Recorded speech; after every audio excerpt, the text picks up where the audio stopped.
हरिओम. चिंतन ब्रह्मसत्यम जगन्मिथ्या.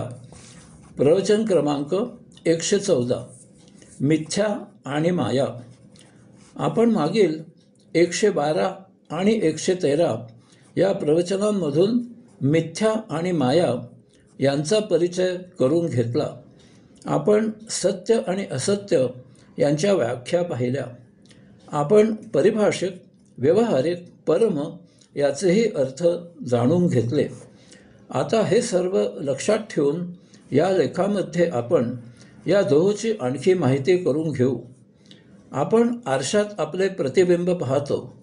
ते पाहून केस विंचरले जातात, दाढी केली जाते. परंतु आपण आरशापासून दूर झालो की ते प्रतिबिंब आरशामधून गायब होते. दुसऱ्याला ते आपण दाखवू शकत नाही. परंतु तरीही प्रतिबिंब असत्य आहे असे आपण म्हणू शकत नाही, कारण आपण ते प्रत्यक्ष पाहतो. यामुळे ते सत्य आहे असेच वाटते. यालाच मिथ्या दर्शन असे म्हणतात.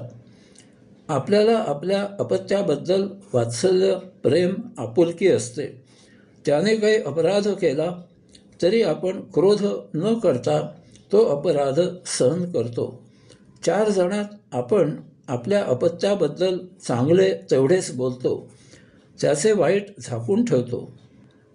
कोणी त्याच्याबद्दल वाईट बोलले आणि ते जरी खरे असले तरीही आपण आपल्या अपत्याचा कैवार घेतो. ही माया असते. माया अदृश्य असते. ती आपल्यापुरतीच मर्यादित असते. ती आपल्या मनाची भावना असते, म्हणून माया मानसिक आहे. आपण सूर्योदय, सूर्यास्त असे शब्द वापरतो, परंतु वैज्ञानिक दृष्टिकोनामधून सूर्य कधीही उगवत नाही किंवा मावळत नाही. आपल्या पृथ्वीचा विचार करता सूर्य स्थिर आहे आणि त्याच्या सभोवती पृथ्वी फिरत आहे. यामुळे पृथ्वीचा जो भाग फिरत फिरत सूर्यापुढे येतो तेथे आपल्याला सूर्य उगवल्यासारखा दिसतो. तसेच पृथ्वीचा जो भाग फिरत फिरत सूर्यापुढून दूर होतो तेथे आपल्याला सूर्य मावळल्यासारखा दिसतो. म्हणून सूर्योदय, सूर्यास्त हे सत्य दर्शन नाही, परंतु तसे आपल्याला प्रत्यक्ष दिसत असल्यामुळे ते असत्य नाही. यालाच मिथ्या दर्शन असे म्हटले आहे. वृद्धापकाळी आपले अपत्य आपला सांभाळ करत नाही. असेल त्याची काही अडचण असे म्हणून आपण त्याबद्दल कुरबुर करत नाही. काही अपत्ये मातापित्याला उपाशी ठेवतात, प्रसंगी मारतात, परंतु तरीही मातापिता हे सर्व निमूटपणे सहन करतात. असे अपत्य भविष्यात जर आजारी झाले तर मातापिता त्याच्या शुश्रूषेसाठी धावत जातात. ही परिभाषिक मानसिक माया असते.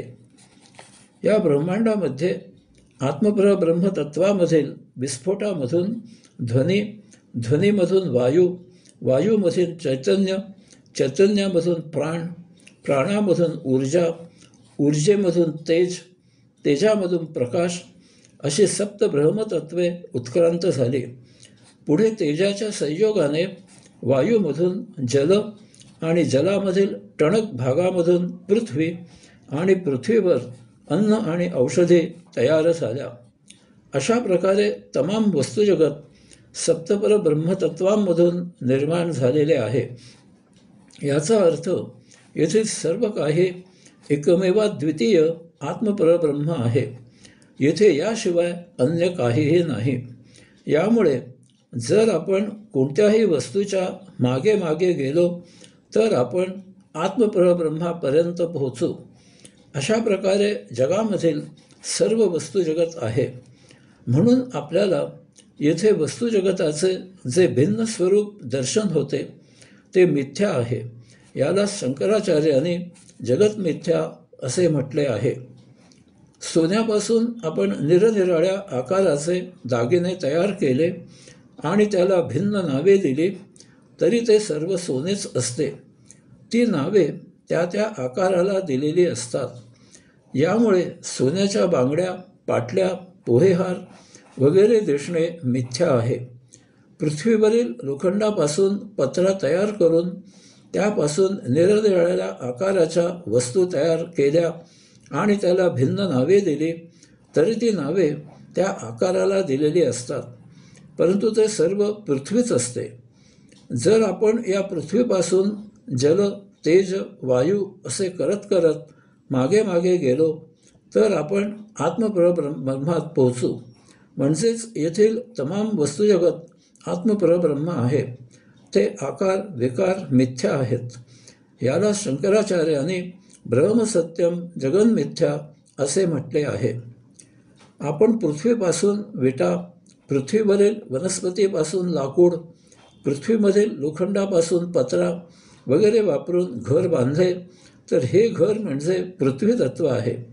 त्यामुळे घर हे मिथ्या दर्शन आहे आणि या घराला आपले म्हणणे आणि त्यात वास्तुपुरुषाची स्थापना करणे ही माया आहे. अशा प्रकारे तमाम वस्तुजगताचे आकार विकार आत्मपरब्रह्मामधून झालेले आहेत. ते असत्य, खोटे नसून ते मिथ्या आहेत. असे वस्तुजगत आत्मपरब्रह्म असल्यामुळे ते आपल्या खाजगी मालकीचे आहे असे मानणे ही माया आहे.